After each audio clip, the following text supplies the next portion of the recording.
નમસ્કાર વિદ્યાર્થી મિત્રો, હું ચેતન બળગુજર મીરા એકેડમી તરફથી તમારું ફરીથી હાર્દિક સ્વાગત કરું છું. વિદ્યાર્થી મિત્રો, ફરીથી હું તમારા માટે ઇતિહાસના એક સરસ મજાનો નવો ટોપિક લઈને આવ્યો છું, જેનું નામ છે બૌદ્ધ ધર્મ.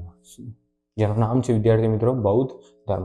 તો વિદ્યાર્થી મિત્રો, આજે આપણે બૌદ્ધ ધર્મ વિશે ભણીશું કે બૌદ્ધ ધર્મની અંદર તેનો વિકાસ કઈ રીતે થયો, તે તમામ માહિતી જે તમારી કોન્સ્ટેબલને લગતી હોય તેની વિશે આજે આપણે અહીંયા ચર્ચા કરીશું.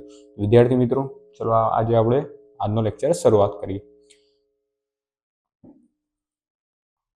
તો ચલો વિદ્યાર્થી મિત્રો, સૌથી પહેલા બૌદ્ધ ધર્મની શરૂઆત કરીએ છીએ. તો બૌદ્ધ ધર્મની વાત કરીએ તો કે બૌદ્ધ ધર્મના સૌથી પહેલા સંસ્થાપક કોણ હતા? તો કે બૌદ્ધ ધર્મના સંસ્થાપક તરીકે ગૌતમ બુદ્ધને ઓળખવામાં આવે છે.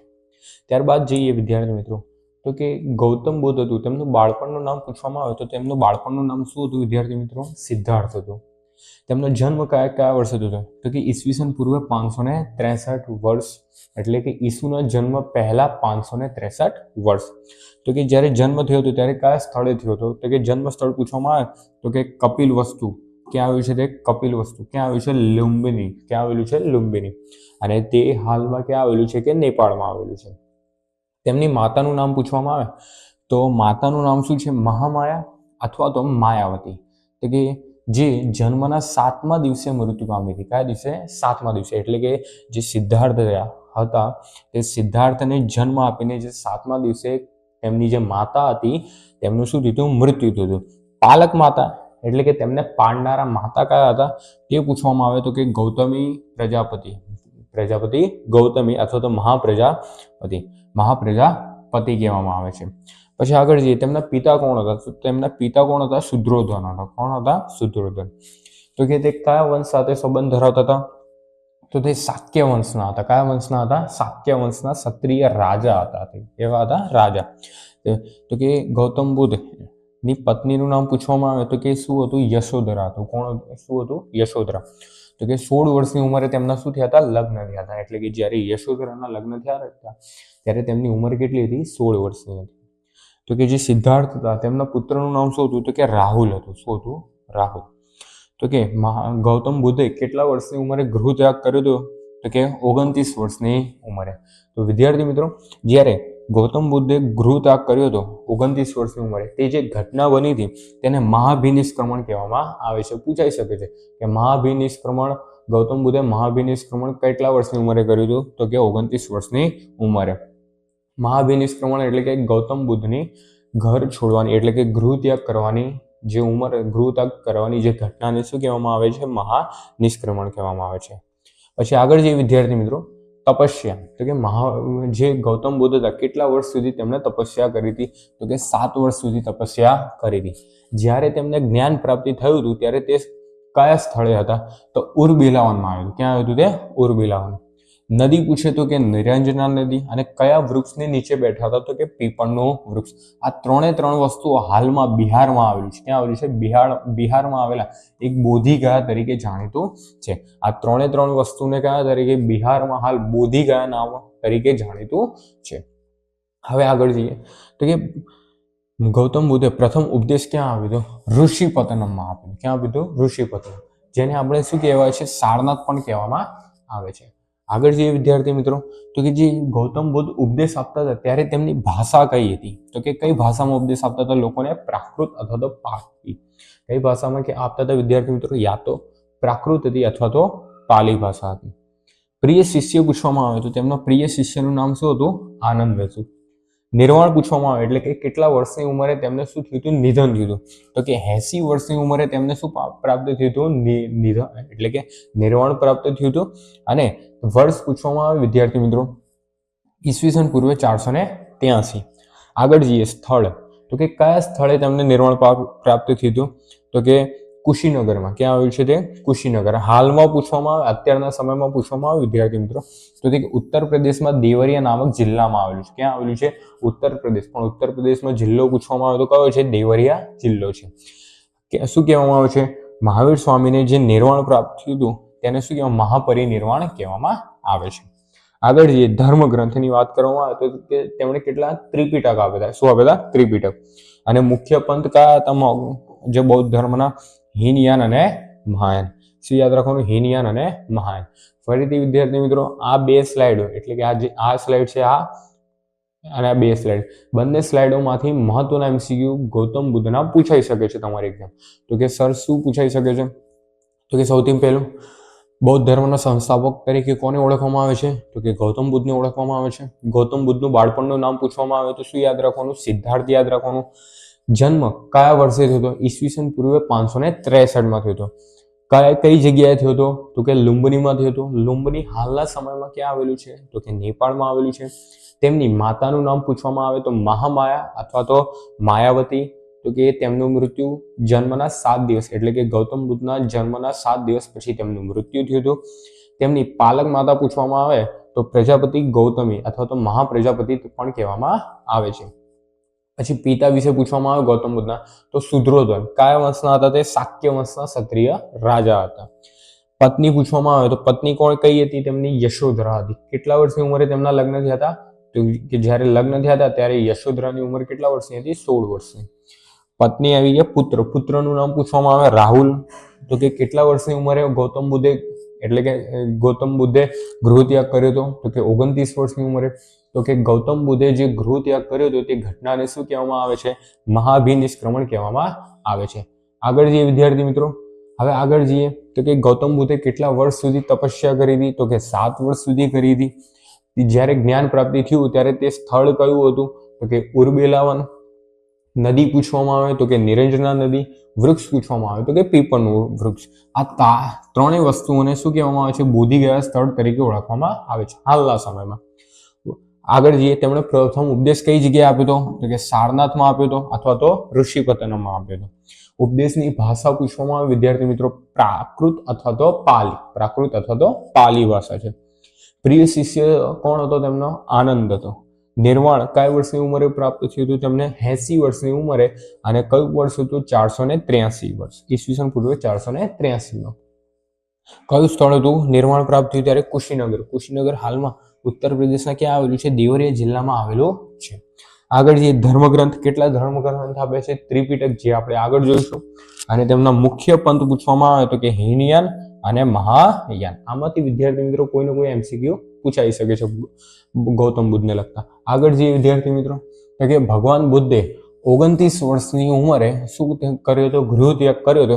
જે ઘટનાને શું કહેવામાં આવે છે? મહાભિનિષ્ક્રમણ કહેવામાં આવે છે. મેં તમને કીધું એમ 29 વર્ષની ઉંમરે તેમણે ગૃહ ત્યાગ કર્યો હતો. તો જે ઘટના બની હતી તેને કઈને શું નામ તરીકે ઓળખવામાં આવે છે? મહાભિનિષ્ક્રમણ. તેમણે આલાર કલામના આશ્રમે જઈને ધ્યાનની 7 મુદ્રાઓ શીખી હતી. કોના આશ્રમે ગયા હતા? તે આલાર કલામ. કોના આશ્રમમાં ગયા હતા? તે ગૌતમ બુદ્ધ આલાર કલામના આશ્રમમાં ગયા હતા અને કેટલી મુદ્રાઓ શીખી હતી? 7 મુદ્રાઓ શીખી હતી. આગળ જઈએ, કઈ નદીને કિનારે? નિરંજના નદીને કિનારે તેમને પીપળના વૃક્ષની નીચે 7 વર્ષ શું કરી હતી? તપસ્યા કરી હતી. ત્યારબાદ તેમને તે પૂછવામાં આવે કયા દિવસ હતો જ્યારે ગૌતમ બુદ્ધને જે જ્ઞાન પ્રાપ્તિ થઈ હતી તે દિવસ કયા દિવસ તરીકે ઓળખવામાં આવે છે? વૈશાખી પૂર્ણિમાના દિવસે તેમને શું થઈ હતી? જ્ઞાન પ્રાપ્તિ થઈ હતી. ત્યારબાદ તે શું બની ગયા હતા? બુદ્ધ બની ગયા હતા. શું બની ગયા હતા? બુદ્ધ બની ગયા હતા. એટલે સિદ્ધાર્થથી શું બની ગયા હતા? બુદ્ધ. હવે આગળ જઈએ વિદ્યાર્થી મિત્રો, ભગવાન બુદ્ધના સૌથી પ્રિય શિષ્ય કોણ હતા? આનંદ હતા. કોણ હતા? આનંદ. અને આ જે આનંદ હતા તેમના પ્રિય શિષ્ય, તેમના અનુરોધ એટલે કે કહેવાથી સ્ત્રીઓને શું આપ્યું હતું? સ્થાન આપ્યું હતું. જે બૌદ્ધ સંઘ હતું સ્ત્રીઓને તેમને શું આપ્યું હતું? સ્થાન આપ્યું હતું વિદ્યાર્થી મિત્રો. અને તેના પ્રથમ સ્ત્રી શિષ્ય કોણ હતા? પ્રજાપતિ ગૌતમી એટલે કે તેમના પાલક માતા હતા. પૂછવામાં આવે વિદ્યાર્થી મિત્રો કે ગૌતમ બુદ્ધના પ્રથમ સ્ત્રી શિષ્ય કોણ હતા? તો કે તેમના પાલક માતા હતા. ઓપ્શનમાં ગૌતમી મહાપ્રજાપતિ ન હોઈ શકે તો તેમના પાલક માતા હોઈ શકે. તો પાલક માતા કોણ હતા? પ્રજાપતિ ગૌતમી. બંને કેવા છે? એક જ છે. ભગવાન બુદ્ધે અંગુલિમાલ નામના લૂંટારાનું આમ્રપાલી નામે ગણિકાનું એમ ઘણા લોકોનું શું કર્યું હતું? જીવન પરિવર્તન કર્યું હતું.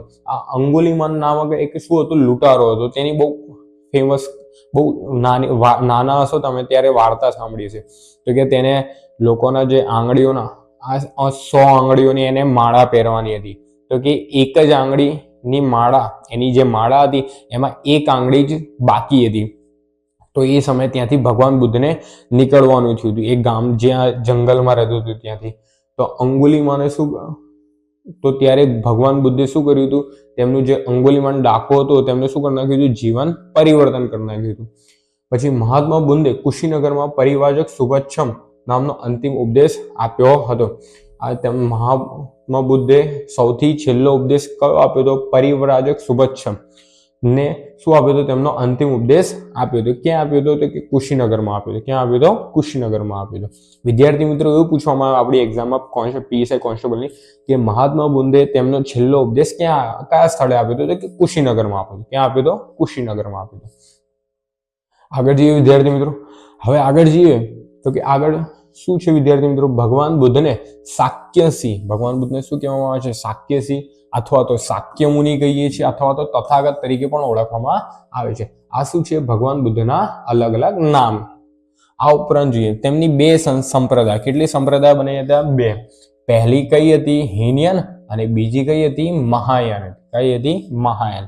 મહાયાન સંપ્રદાયની સ્થાપના કોણે કરી હતી, નાગાર્જુને ઈસવીસન પૂર્વેની પ્રથમ સદીમાં કરી હતી. મહાયાનની સ્થાપના કોણે કરી હતી, તો કે નાગાર્જુને કરી હતી. કઈ સદીમાં, પ્રથમ સદી, ઈસવીસન પૂર્વેની પ્રથમ સદીમાં. હીનયાન સંપ્રદાય બુદ્ધને ઉપદેશક તરીકે અને મહાયાન સંપ્રદાય બુદ્ધને ભગવાન તરીકે સ્વીકારે છે. શું યાદ રાખવાનું વિદ્યાર્થી મિત્રો, જો આ મહત્વનું, જે હીનયાન સંપ્રદાય છે તે ભગવાન બુદ્ધને શું આપે છે, એક ઉપદેશક તરીકે માને છે. ઉપદેશક એટલે કે ઉપદેશ આપવા માટે જે વ્યક્તિ હોય છે તે ઉપદેશક તરીકે માને છે. પરંતુ જે મહાયાન સંપ્રદાય છે તે બુદ્ધને શું માને છે, ભગવાન માને છે. શું માને છે, ભગવાન. પૂછાઈ શકે એમસીક્યુ તો કે મહાયાન સંપ્રદાયના લોકો બુદ્ધને શું તરીકે માને, તો કે ભગવાન માને છે. શું માને છે, ભગવાન. જ્યારે આપણે હીનયાન સંપ્રદાયની વાત કરવામાં આવે તો કે હીનયાન સંપ્રદાયના લોકો બુદ્ધને શું માને છે, ઉપદેશક માને છે. બૌદ્ધ ધર્મમાં વૈશાખી પૂર્ણિમાનું મહત્વ કેવું છે, ઘણું વધારે છે. કઈ પૂર્ણિમાનું, વૈશાખી પૂર્ણિમાનું. કેમ, કારણ કે તે દિવસે ભગવાન બુદ્ધનો જન્મ, જ્ઞાન પ્રાપ્તિ અને મૃત્યુ વૈશાખી પૂર્ણિમાના દિવસે થયો હતો. શું યાદ રાખવાનું, બૌદ્ધ ધર્મમાં વૈશાખી પૂર્ણિમાનું મહત્વ કેમ છે, તો પહેલી વસ્તુ ભગવાન બુદ્ધનો જન્મ થયો હતો. બીજી વસ્તુ, બીજી ઘટના એ બની હતી કે તે જ દિવસે જે ગૌતમ બુદ્ધ હતા તેમને જ્ઞાન પ્રાપ્તિ થઈ હતી. અને ત્રીજી ઘટના એ બની હતી કે તેમનું જે મૃત્યુ હતું તે પણ વૈશાખી પૂર્ણિમાના દિવસે જ થયું હતું. માટે જે બૌદ્ધ ધર્મ છે તેનામાં વૈશાખી પૂર્ણિમાનું મહત્વ કેવું છે, ખૂબ જ વધારે છે. આગળ જે વિદ્યાર્થી મિત્રો, તો કે ગૌતમ બુદ્ધના જીવનની 4 મુખ્ય ઘટનાઓ હતી. તો કે જો તો પેલી મહાભિનિષ્ક્રમણ એટલે કે ગૃહત્યાગ. તેમને કેટલા વર્ષની ઉંમરે કર્યો હતો, તો કે ગૃહત્યાગ કેટલા વર્ષની ઉંમરે કર્યો હતો, તેમણે 29 વર્ષની ઉંમરે. કયા વર્ષની ઉંમરે, 29 વર્ષની ઉંમરે. સંબોધિ એટલે કે જ્ઞાન પ્રાપ્તિ, એટલે કે તેમને જે જ્ઞાન પ્રાપ્તિ થયું હતું તે. મહાપરિનિર્વાણ એટલે કે તેમને પ્રથમ ઉપદેશ આપવાની ઘટના. તેમણે જે પ્રથમ ઉપદેશ આપ્યો હતો તે મહાપરિનિર્વાણમાં સૌથી પહેલા ક્યાં આપ્યું હતું, તેમને સારનાથમાં આપ્યું હતું. ક્યાં આપ્યું હતું, સારનાથમાં આપ્યું હતું. અને ધર્મચક્ર પ્રવર્તન એટલે કે તેમનું અવસાન ક્યાં થયું હતું, તો કે કુશીનગરમાં થયું હતું. ક્યાં થયું હતું, કુશીનગરમાં થયું હતું. યાદ રહે વિદ્યાર્થી મિત્રો કે ભગવાન ગૌતમ બુદ્ધના જીવનની 4 મુખ્ય ઘટનાઓ હતી. પહેલી ઘટના કઈ થઈ હતી, મહાભિનિષ્ક્રમણ, જેને ગૃહત્યાગ કહેવામાં આવે છે. કેટલા વર્ષની ઉંમરે થયું હતું, તો કે 29 વર્ષની ઉંમરે. સંબોધિ, તેમને જ્ઞાન પ્રાપ્તિની ઘટના બની હતી. પછી મહાપરિનિર્વાણ એટલે કે પ્રથમ ઉપદેશ આપવાની ઘટના બની હતી. અને પછી આવે છે ધર્મચક્ર પ્રવર્તન એટલે કે તેમનું અવસાન ક્યાં થયું હતું, ગૌતમ બુદ્ધનું કુશીનગરમાં થયું હતું. આગળ જઈએ, ગૌતમ બુદ્ધના સિદ્ધાંતોની વાત કરીએ તો કે ગૌતમ બુદ્ધે સમજાવેલા 4 આર્ય સત્ય છે. શું યાદ રાખવાના, ગૌતમ બુદ્ધના 4 આર્ય સત્ય બૌદ્ધ ધર્મના સિદ્ધાંત તરીકે જાણીતા છે. 4 આર્ય સત્ય છે. જોઈએ, પહેલું, સંસાર દુઃખમય છે. પૂરેપૂરું સંસાર કેવું છે, દુઃખમય છે. તો કે દુઃખ કેમ છે, તો કે દુઃખનું કારણ જાણો. પહેલું તો સંસારમાં શું છે, દુઃખ છે. બીજી વસ્તુ, એ દુઃખ કેમ છે, એનું કંઈક તો કારણ હશે કે નહીં હશે, તો એનું કારણ જાણો તમે દુઃખનું. ત્રીજી વસ્તુ, પછી તે દુઃખનો નાશ તૃષ્ણાનો ત્યાગ કરે છે. તમે દુઃખને એટલે કે જે દુઃખ હતું તેનો શું કરી દો, નાશ કરી દો. એટલે જે તૃષ્ણા એટલે કે તમારી જે તરસ હોય છે, તમે જે દુઃખ હોય તો વ્યક્તિ કેવો આમ હચમચી જાય છે, તે તૃષ્ણાનો શું થઈ જશે, ત્યાગ થઈ જશે. શું થઈ જશે, ત્યાગ થઈ જશે. હવે સર્વે દુઃખોનો અંત અષ્ટાંગિક માર્ગ છે. હવે બધા દુઃખોનો અંત કરવા માટે તમારે અષ્ટાંગિક માર્ગ, અષ્ટ એટલે કે 8 માર્ગ આપેલા છે. વિદ્યાર્થી મિત્રો શું યાદ રાખવાનું કે બૌદ્ધ ધર્મના સિદ્ધાંતો કેટલા છે, 4 છે. પહેલું, સંસાર દુઃખમય છે. બીજું, જો દુઃખ છે તો દુઃખનું કોઈને કોઈ કારણ હોય છે, તો કે સંસાર દુઃખનું કારણ તૃષ્ણા છે. તૃષ્ણા એટલે કે તમારે કોઈ વસ્તુ મેળવવાની ધગસ હોય છે. તૃષ્ણા એટલે કે કોઈને કોઈ વસ્તુ તમને મેળવવાની ધગસ હોય. દુઃખનો નાશ, તૃષ્ણાનો શું છે, ત્યાગ છે. એટલે કે તમે તૃષ્ણાનો શું કરી દીધો, ત્યાગ કરી દીધો. ઈચ્છા, તમારી ઈચ્છાઓનો શું કરી દીધો, ત્યાગ કરી નાખ્યો. હવે સર્વે દુઃખોનો અંત અષ્ટાંગિક માર્ગ છે. અને બધા દુઃખોને તમારે જો તમારા જીવનમાંથી અંત કરવું હોય તો તેના માટે તમારે કયો માર્ગને અનુસરવું પડે, અષ્ટાંગિક માર્ગ. તો કે સર ચલો જોઈએ અષ્ટાંગિક માર્ગ જોઈએ. સમ્યક દ્રષ્ટિ. સમ્યક દ્રષ્ટિ એટલે કે વસ્તુને વાસ્તવિક સ્વરૂપે ઓળખવાની દ્રષ્ટિ. કયું સ્વરૂપે, વાસ્તવિક સ્વરૂપે. પછી સંકલ્પ કરીએ તો કે કોઈ પણ વસ્તુ પ્રત્યે તીવ્ર લાગણી, સંકલ્પ. સમ્યક સંકલ્પ કરીએ.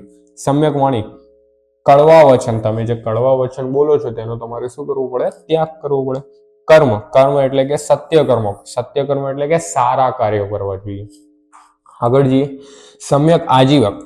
સારા આચરણ સાથે જીવન જીવવું. સારા આચરણ એટલે કે તમે જ્યારે લોકો સાથે વાતચીત કરો, વ્યવહાર કેવો હોવો જોઈએ, તમારો સારો હોવો જોઈએ. સમ્યક વ્યાયામ. બૌદ્ધિક, નૈતિક અને આધ્યાત્મિક પ્રગતિ માટે તમારે રોજ શું કરવું જોઈએ, વ્યાયામ કરવો જોઈએ. સમ્યક સ્મૃતિ. સાચી ધારણાને શું કરવી જોઈએ, યાદ રાખવી જોઈએ. સાચી ધારણા એટલે કે તમે જે તમારા માટે જે સારું હોય અથવા તો જે ધારણા સાચી હોય તમારે તેને યાદ રાખવી જોઈએ. આગળ જઈએ. સમ્યક સમાધિ. મન અને ચિત્તની એકાગ્રતા. મન અને ચિત્તની એકાગ્રતા કેવી હોય છે, જરૂરી હોય છે. આ જે સમ્યક સમાધિ છે તે કેવી હોય છે, જરૂરી હોય. મન અને તમારું જે ચિત્ત તેની એકાગ્રતા હોવી જરૂરી છે. એના માટે અષ્ટાંગિક માર્ગ તમારે અનુસરવા પડે. આગળ જે વિદ્યાર્થી મિત્રો, અષ્ટાંગિક માર્ગ એ મધ્યમ માર્ગ છે, કેમ કે અત્યંત ભોગવિલાસ અને સંપૂર્ણ ત્યાગ વચ્ચેનો માર્ગ છે. શું છે, અત્યંત ભોગવિલાસ અને સંપૂર્ણ ત્યાગ વચ્ચેનો જે માર્ગ એટલે કે મધ્ય માર્ગ તરીકે કોને ઓળખવામાં આવે છે, અષ્ટાંગિક માર્ગને ઓળખવામાં આવે છે. આગળ જઈએ. મનુષ્ય પોતાના કર્મથી જ દુઃખોથી મુક્ત અથવા તો નિર્વાણ પદ મેળવી શકે છે. કોનાથી, પોતાના કર્મથી. તમે સારા કર્મ કરતા રહેશો તો તમારા જીવનમાં દુઃખ આવશે નહીં. એવું કોના મત અનુસાર કહેવામાં આવે છે, ગૌતમ બુદ્ધના. શું કીધું છે, મનુષ્ય પોતાના કર્મથી જ દુઃખોથી મુક્તિ અથવા તો શું પ્રાપ્ત કરે છે, નિર્વાણ મેળવી શકે છે.